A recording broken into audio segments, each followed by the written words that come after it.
अंग बंग कलिंग उत्कल द्रविड़ मागध मगध चौर कुरु पांचाल सिंह भूमि मान भूमि वीर भूमि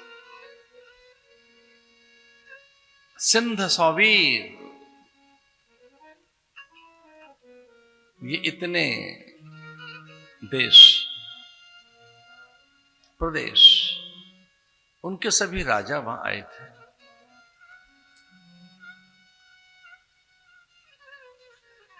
निमंत्रण ही दिया था मिथिलापति ने सबको कि कोई आए और इस धनुष को उठाए, इसकी प्रत्यंचा चढ़ाए। मेरी पुत्री उसको वरमाल डालेगी।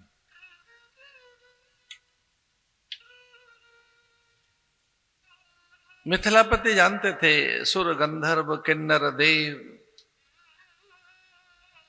और राक्षसों में इतना बल नहीं है, मनुष्यों की तो बात क्या। किसी लोकपाल दिक्पाल में इतना बल नहीं। इस धनुष को केवल 2 ही उठा सकते, तीसरा नहीं उठा सकता था।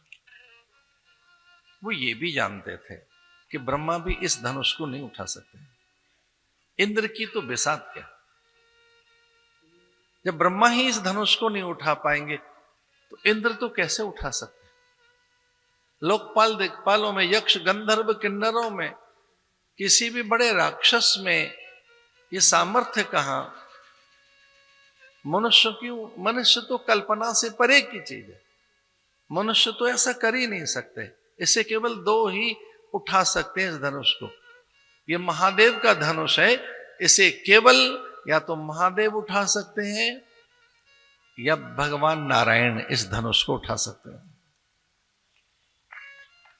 इसलिए मुझे अब ये प्रतिज्ञा करनी चाहिए, शपथ लेनी चाहिए, और इस व्रत से ही नारायण मेरे पास आ जाएंगे। इस धनुष का ये प्रतिज्ञा भी थी, इस धनुष का ये फल भी था कि जब कभी इस धनुष के लिए कोई प्रतिज्ञा की जाएगी, शपथ ली जाएगी, इस धनुष को उठाने के लिए जब कभी कोई वचन लिया जाएगा तो वचन सीधा नारायण के कान में जाएगा और नारायण उस व्रत की सिद्धि के लिए आएंगे। ये व्रत था, इस व्रत की पूर्ति, ये उपवास किया गया था, इसके लिए उपासना की गई थी, इसके लिए बड़ा अनुष्ठान किया गया था इस धनुष के लिए। और उस अनुष्ठान का फल स्वयं भगवान नारायण। जनक जानते थे इस बात को कि भगवान ही इस धनुष को उठाएंगे, पर उन्हें एक भय भी था। ऐसा भी हो सकता है कि वो जो बल किसी में नहीं है, वो बल अयोध्या के प्राणियों में भी है।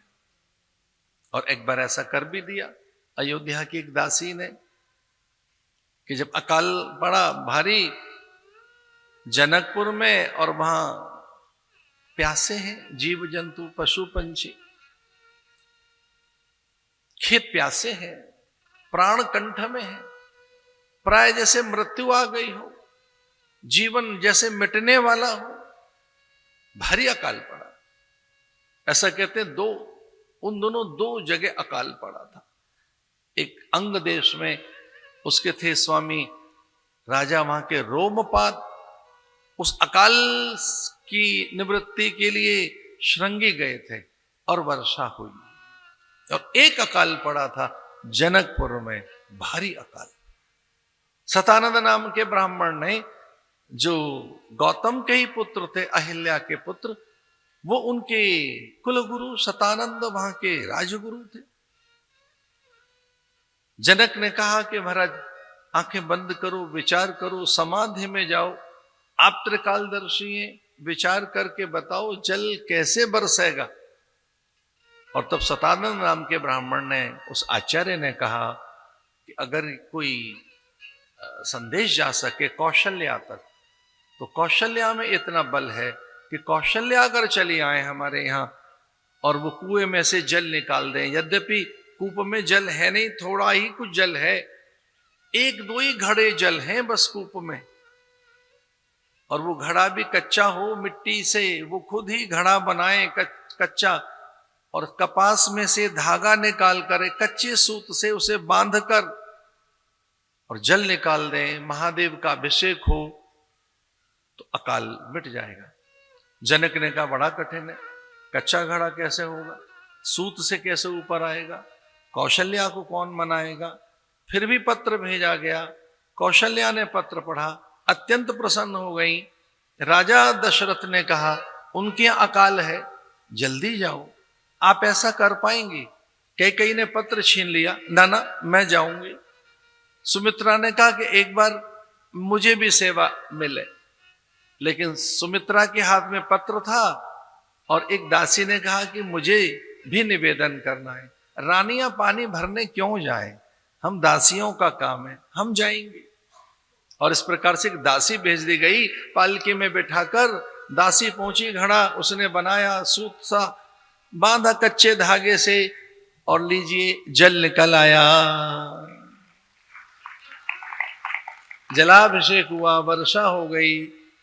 रानी राजा उनके चरणों में गिरने को थे, प्रणाम करने को थे, दासी ने मना कर दिया, मैं कौशल्या का वेश बनाकर आई हूं, मैं कौशल्या नहीं हूं, मैं तो दासी हूं, मैं तो परिचारिका हूं, मेरे पैर न छुए, हम दासी हैं। इतना बल तो दासियों में है, अयोध्या के नर नारियों में है, ये कौन बड़ी बात है।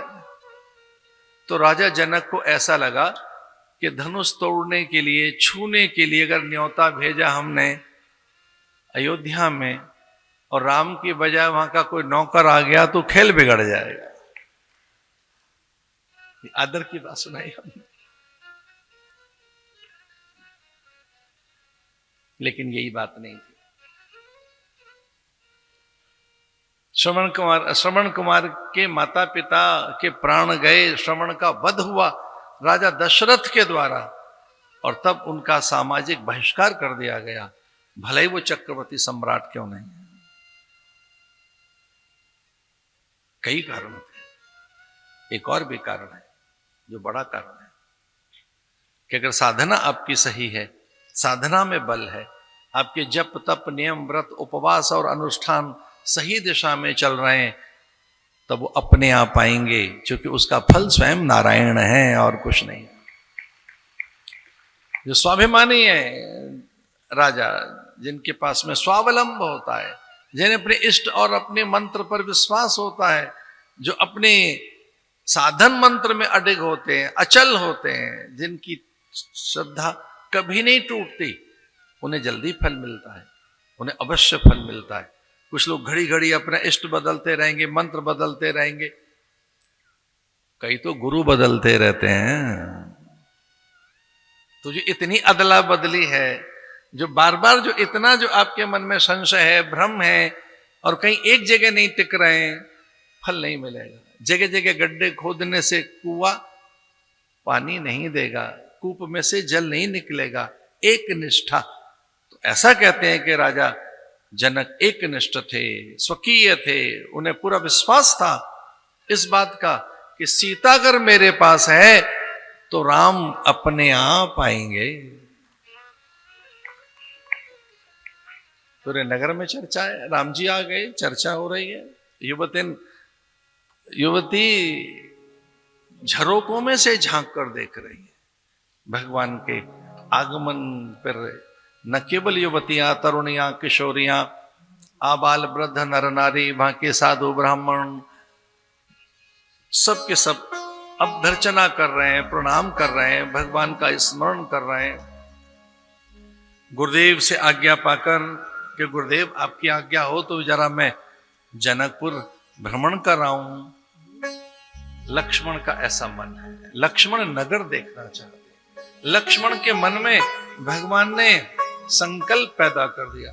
लक्ष्मण हठ करने लगे, कहने लगे भैया एक बार नगर तो देखें। कहते हैं इसकी बड़ी प्रशंसा है, यहाँ लोग प्राय समाधि में शांत हैं, प्रशांत चित्त हैं, इनका मुख कभी भी कुम्हलाता नहीं है, यहाँ कोई अभाव नहीं है, किसी प्रकार की कोई हानि नहीं है, यहाँ प्राय सभी ऋतुओं में आनंद रहता है। तो हे देव नगर भ्रमण कर लें। सुना यहाँ एक बहुत सुंदर शिव मंदिर है, उसके दर्शन कर लें। और राम जी ने फिर गुरुदेव से आज्ञा ली।